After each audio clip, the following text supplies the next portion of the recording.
30 जनवरी 1948 की शाम दिल्ली के बिरला भवन का माहौल हमेशा की तरह शांत था। सूरज ढल रहा था और प्रार्थना सभा का समय हो चुका था। महात्मा गांधी अपने पोतियों के सहारे मंच की तरफ बढ़ रहे थे। लोग उनके दर्शन के लिए खड़े थे और अचानक भीड़ में से एक आदमी बाहर आता है। वह गांधी जी के पैर छूने का नाटक करता है और फिर अपनी जेब से एक छोटी पिस्तौल निकाल लेता है। 3 गोलियां चलती हैं और पूरा देश सन्न रह जाता है। यह सिर्फ एक हत्या नहीं थी, बल्कि आजाद भारत की सबसे पहली और सबसे बड़ी राजनीतिक साजिश की शुरुआत थी। आखिर उस दिन क्या हुआ था? किसने इस वारदात को अंजाम दिया और क्यों एक बुजुर्ग की जान ले ली गई?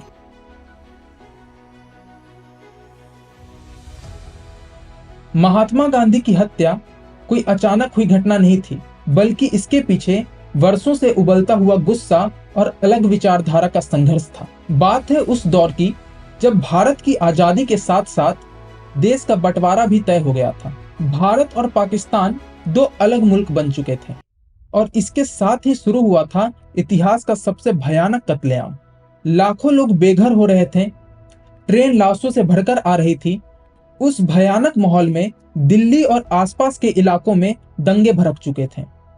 गांधी जी का मानना था कि हिंसा को सिर्फ अहिंसा और प्यार से ही रोका जा सकता है। वह लगातार अनशन कर रहे थे और दंगा प्रभावित इलाकों में जाकर लोगों से शांति की अपील कर रहे थे। लेकिन समाज का एक बड़ा तबका उनके इन तरीकों से बेहद नाराज था। खासकर महाराष्ट्र के कुछ युवा और राष्ट्रवादी नेताओं को लगता था कि गांधी जी की नीतियां हिंदुओं के हितों के खिलाफ जा रही है।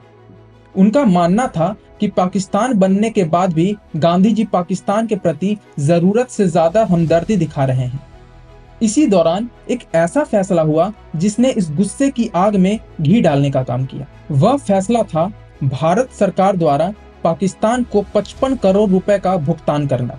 बंटवारे के शर्तों के मुताबिक यह पैसा पाकिस्तान को मिलना था, लेकिन भारत सरकार ने कश्मीर पर पाकिस्तान के हमले के बाद इस राशि को रोक दिया था।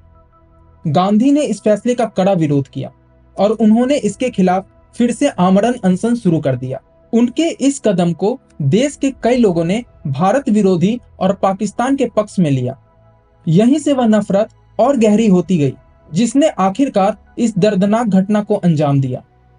नथुराम गोडसे और उनके साथियों का मानना था कि जब तक गांधी जी जीवित रहेंगे, भारत कभी एक मजबूत और शक्तिशाली राष्ट्र नहीं बन पाएगा। वे मानते थे कि गांधी जी की नीतियां भारत को और कमजोर कर रही हैं। यह सिर्फ 2 इंसान की लड़ाई नहीं थी, बल्कि 2 सोच का एक बेहद खतरनाक टकराव था। एक तरफ अहिंसा का रास्ता था और दूसरी तरफ एक ऐसा उग्र राष्ट्रवाद जो मानता था कि देश की रक्षा के लिए हिंसा भी जायज है। गोडसे और उनके साथियों ने तय कर लिया था कि अब बात करने का वक्त खत्म हो चुका है और उन्हें इस मामले का अंतिम समाधान निकालना ही होगा। इस सोच के साथ उन्होंने एक ऐसी योजना बनाना शुरू की जिसने देश के भविष्य को हमेशा के लिए बदल कर रख दिया। गांधी जी को रास्ते से हटाने की साजिश बहुत पहले से ही रची जा रही थी। अगर हम इतिहास के पन्नों को पलटे तो हमें पता चलता है कि 30 जनवरी से पहले भी गांधी जी पर कई बार जानलेवा हमले की कोशिश की जा चुकी थी। पहली बार 1934 में पुणे में उनकी गाड़ी पर बम फेंका गया था। उसके बाद 1944 में पंचगनी में भी नथुराम गोडसे ने हाथ में छुरा लेकर गांधी जी पर हमला करने की कोशिश की थी, लेकिन वहां मौजूद लोगों ने उसे पकड़ लिया था। इसके बाद सितंबर 1944 में भी सेवाग्राम में ऐसी ही एक कोशिश नाकाम कर दी गई थी। लेकिन 20 जनवरी 1948 को जो बिरला भवन में हुआ, उसने पुलिस और खुफिया तंत्र के होश उड़ा दिए। उस दिन गांधी जी की प्रार्थना सभा में मदन लाल पाहवा नाम के एक शरणार्थी ने एक जोरदार बम विस्फोट किया। योजना थी कि बम के धमाके के बाद जब भगदड़ मचेगी तो गोडसे और उनके साथी गांधी जी पर गोलियां चला देंगे। लेकिन बम का धमाका तो हुआ, पर सही समय पर हथगोला नहीं फेंका जा सका और साजिश अधूरी रह गई। मदन लाल पाहवा मौके पर ही पकड़ा गया, जबकि नथुराम गोडसे, नारायण आप्टे और बाकी साथी वहां से भागने में कामयाब हो गए। पुलिस ने मदन लाल से पूछताछ शुरू की और उसने कई अहम सुराग भी दिए।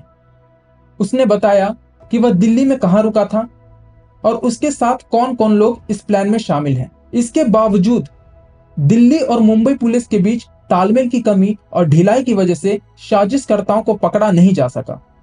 गोडसे और उनके साथी दिल्ली से भागकर वापस मुंबई और फिर ग्वालियर पहुंचे। ग्वालियर में उन्होंने एक इटालियन बरेटा पिस्तौल का इंतजाम किया। यह पिस्तौल बेहद सटीक और घातक मानी जाती थी। नथुराम गोडसे और नारायण आप्टे 27 जनवरी को दोबारा दिल्ली पहुंचे। उन्होंने अलग अलग नामों से होटल में कमरे किराए पर लिए और अपनी तैयारी पूरी की। पुलिस के पास जानकारी होने के बाद भी गांधी जी की सुरक्षा में कोई बड़ी बढ़ोतरी नहीं की गई, क्योंकि गांधी जी खुद किसी भी तरह के मेटल डिटेक्टर की जांच के सख्त खिलाफ थे। उनका कहना था कि अगर ईश्वर को उनकी जान लेनी होगी तो कोई सुरक्षा उन्हें नहीं बचा सकती, और अगर ईश्वर उन्हें बचाना चाहते हैं तो उन्हें किसी पुलिस की जरूरत नहीं है। इसी भरोसे का फायदा उठाकर साजिशकर्ता अपनी आखिरी चाल चलने के लिए पूरी तरह से तैयार थे। 30 जनवरी 1948 के दिन बिरला भवन के अंदर माहौल में एक अजीब सी हलचल थी। गांधी जी की सेहत अनशन की वजह से काफी कमजोर हो चुकी थी। दिन भर में वे कई बड़े नेताओं से मुलाकात कर रहे थे। शाम के करीब 4 बजे देश के गृह मंत्री सरदार वल्लभ भाई पटेल उनसे मिलने पहुंचे। दोनों के बीच देश में मौजूदा हालात और कांग्रेस के भविष्य को लेकर काफी गंभीर चर्चा चल रही थी। बातचीत इतनी लंबी खिंच गई कि प्रार्थना सभा का तय समय 5:05 निकल गया। गांधी जी समय के बेहद पाबंद थे। जब उनकी पोती आभा ने उन्हें घड़ी दिखाई तो वे तुरंत खड़े हो गए। वे प्रार्थना के मैदान की तरफ तेजी से कदम बढ़ाने लगे। उनके दोनों तरफ उनकी पोतियां आभा और मनु थी, जिसके कंधे पर हाथ रखकर वे चला करते थे। दूसरी तरफ दोपहर से ही नथुराम गोडसे बिरला भवन के परिसर में घूम रहा था। उसने खाकी रंग की पैंट और भूरे रंग का ओवरकोट पहन रखा था। जैसे ही गांधी जी सीढ़ियां चढ़कर प्रार्थना स्थल के पास पहुंचे, गोडसे भीड़ को चीरता हुआ बिल्कुल उनके सामने आ गया। उसने अपने दोनों हाथ जोड़कर गांधी जी को प्रणाम किया और कहा, नमस्ते बापू। मन्नू को लगा कि वह शायद गांधी जी के पैर छूने की कोशिश कर रहा है, इसलिए उसने गोडसे को रोकते हुए कहा कि बापू को पहले ही देर हो चुकी है, उन्हें जाने दीजिए। लेकिन गोडसे ने बेहद बेरहमी के साथ मन्नू को धक्का दे दिया, जिससे उसके हाथ में रखी पूजा की थाली और आश्रम की डायरी नीचे गिर गई। इससे पहले कि कोई कुछ समझ पाता, गोडसे ने अपनी जेब से पिस्तौल निकाली और बिल्कुल करीब से गांधी जी के सीने और पेट में एक के बाद एक 3 गोलियां दाग दी। गोलियों की आवाज से पूरा बिरला भवन गूंज उठा। पहली 2 गोलियां गांधी जी के शरीर के आर पार हो गई और तीसरी गोली उनके फेफड़े में जा फंसी। गांधी जी के मुंह से सिर्फ हे राम शब्द निकला और वे जमीन पर गिर पड़े। चारों तरफ अफरा तफरी मच गई। लोग चीखने चिल्लाने लगे और किसी को समझ नहीं आ रहा था कि क्या किया जाए। गोलियां चलने के तुरंत बाद बिरला भवन का दृश्य पूरी तरह बदल गया। हवा में बारूद की गंध और चारों तरफ चीख पुकार मच रही थी। गांधी जी का सफेद सूती वस्त्र खून से लाल हो चुका था। उनके साथ मौजूद लोग बदहवास हालत में उन्हें उठाकर तुरंत बिरला भवन के अंदर ले गए। वहां डॉक्टरों को फोन किया गया और प्राथमिक उपचार देने की कोशिश की गई, लेकिन गोलियां इतने करीब से मारी गई थी कि काफी खून बह चुका था। कुछ ही मिनटों के अंदर देश के राष्ट्रपिता ने अपनी आखिरी सांस ली। दूसरी तरफ वारदात को अंजाम देने के बाद नाथुराम गोडसे ने भागने की कोई कोशिश नहीं की। वे हाथ में पिस्तौल लिए वहीं खड़ा रहा। शुरुआत में भीड़ दहशत के मारे पीछे हट गई थी, लेकिन जैसे ही लोगों को एहसास हुआ कि आखिर क्या हुआ है, लोग उस पर टूट पड़े। वहां मौजूदा एक अमेरिकी दूतावास के अधिकारी हर्बर्ट रीनर ने सबसे पहले गोडसे को पकड़ा और पुलिस के हवाले किया। भीड़ गोडसे को पीट पीट कर मार डालना चाहती थी, लेकिन पुलिस ने किसी तरह उसे भीड़ के चंगुल से बचाया और तुरंत पास के थाने ले गई। घटना की खबर जंगल की आग की तरह पूरी दिल्ली और फिर पूरे देश में फैल गई। लोग सड़कों पर निकल आए। तत्कालीन प्रधानमंत्री पंडित जवाहरलाल नेहरू ने रात में ऑल इंडिया रेडियो के जरिए देश को संबोधित किया। उनके वे शब्द इतिहास में अमर हो गए, जब उन्होंने कहा कि हमारे जीवन से रोशनी चली गई है और हर तरफ अंधेरा ही अंधेरा है। हमारे प्यारे नेता, जिन्हें हम बापू कहते थे, अब हमारे बीच नहीं रहे। पूरा देश गम में डूबा हुआ था। लेकिन इसके साथ ही सरकार के सामने सबसे बड़ी चुनौती यह थी कि देश में कोई नया सांप्रदायिक दंगा न भड़क जाए। शुरुआती कुछ घंटों में किसी को नहीं पता था कि हत्यारा कौन है। लोग डर रहे थे कि अगर हत्यारा किसी दूसरे समुदाय का हुआ तो देश में फिर से भयानक कत्लेआम शुरू हो जाएगा। लेकिन जैसे ही यह साफ हुआ कि हत्यारा एक हिंदू है, सरकार ने थोड़ी राहत की सांस ली। लेकिन इसके साथ ही भारत की राजनीति में एक नया और बेहद गंभीर मोड़ आ गया। महात्मा गांधी की हत्या के बाद पुलिस ने एक व्यापक जांच अभियान शुरू किया। नथुराम गोडसे से पूछताछ के दौरान इस पूरी साजिश के तार खुलने लगे। यह साबित हो गया कि यह किसी एक सिरफिरे इंसान का काम नहीं था, बल्कि इसके पीछे एक पूरा संगठन, एक विचारधारा शामिल थी। पुलिस ने इस मामले में कुल 12 लोगों को आरोपी बनाया। इनमें नथुराम गोडसे, उनका भाई गोपाल गोडसे, नारायण आप्टे, विनायक दामोदर सावरकर, मदन लाल पाहवा, दिगंबर बड़गे और दत्तात्रेय परचुरे जैसे नाम शामिल थे। इस मामले का मुकदमा दिल्ली के ऐतिहासिक लाल किले के अंदर बनी एक विशेष अदालत में चलाया गया। जज आत्मा चरण ने इस केस की सुनवाई की। मुकदमे के दौरान दिगंबर बड़गे सरकारी गवाह बन गया, जिसकी गवाही ने पूरे साजिश का पर्दाफाश करने में अहम भूमिका निभाई। इस केस में सबसे ज्यादा चर्चा विनायक दामोदर सावरकर के नाम को लेकर हुआ। लोगों का आरोप था कि सावरकर ही इस पूरी साजिश के मास्टरमाइंड थे। हालांकि अदालत में सावरकर के खिलाफ कोई ठोस और सीधा सबूत मिल नहीं सका, जिसकी वजह से उन्हें सभी आरोपों से बरी कर दिया गया। लेकिन इस फैसले पर आज तक बहस जारी है। नथुराम गोडसे ने अदालत में अपना पक्ष रखते हुए एक लंबा बयान दिया, जिसमें उसने विस्तार से बताया कि उसने गांधी जी की हत्या क्यों की। उसने कहा कि वह गांधी जी का व्यक्तिगत रूप से आदर करता था, लेकिन देश के बंटवारे और पाकिस्तान को दिए गए पैसे के फैसले ने उसे यह कदम उठाने पर मजबूर किया। उसने कहा कि देश की अखंडता के लिए उसने अपनी बलि देने का फैसला किया। अदालत ने मामले की सुनवाई के बाद 8 नवंबर 1949 को अपना फैसला सुनाया।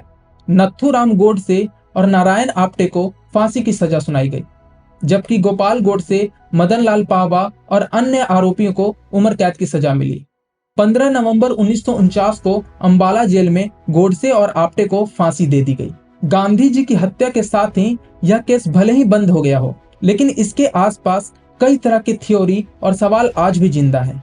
सबसे बड़ा सवाल सुरक्षा में हुई चूक को लेकर उठाया जाता है। जब 20 जनवरी को मदन लाल पाहवा ने बम फेंका था और पुलिस को पता चल चुका था कि गांधी जी की जान को खतरा है, तो फिर 10 दिनों तक कोई ठोस सुरक्षा कदम क्यों नहीं उठाया गया? मदन लाल ने पूछताछ में जिन नामों का खुलासा किया था, मुंबई पुलिस ने उन पर तुरंत कार्रवाई क्यों नहीं की? इन सवालों के जांच के लिए 1966 में जस्टिस जे.एल. कपूर की अध्यक्षता में एक जांच आयोग का गठन किया गया। कपूर आयोग ने अपनी रिपोर्ट में माना कि पुलिस और खुफिया एजेंसियों के स्तर पर गंभीर लापरवाही हुई है। अगर मुंबई पुलिस और दिल्ली पुलिस ने समय रहते सही दिशा में काम किया होता, तो इस हत्या को रोका जा सकता था। गांधी जी की हत्या के बाद भारत सरकार ने आरएसएस पर प्रतिबंध लगा दिया था। हालांकि बाद में जांच में सीधे तौर पर संगठन की इन्वॉल्वमेंट न मिलने पर बैन हटा दिया गया। गांधी जी की हत्या केवल एक व्यक्ति की मौत नहीं थी, बल्कि इसने भारत की भावी राजनीति और सोच को हमेशा के लिए प्रभावित किया। आज भी जब देश में राष्ट्रवाद, अहिंसा और धर्मनिरपेक्षता पर बहस होती है, तो 30 जनवरी 1948 की वह घटना घूम फिर कर सामने आ ही जाती है। तो दोस्तों, यह थी आजाद भारत की पहली सबसे बड़ी राजनीतिक हत्या की पूरी कहानी। कैसे विचारधारा की लड़ाई नफरत में बदली और एक महापुरुष का अंत हुआ। अगर आपको यह ऐतिहासिक जानकारी और विश्लेषण पसंद आया हो, तो इस वीडियो को लाइक करें, अपने दोस्तों के साथ शेयर करें और ऐसे ही और भी जानकारी से भरे कंटेंट के लिए हमारे चैनल को सब्सक्राइब करना ना भूलें। अपने विचार नीचे कमेंट सेक्शन में जरूर शेयर करें। धन्यवाद। जय हिंद।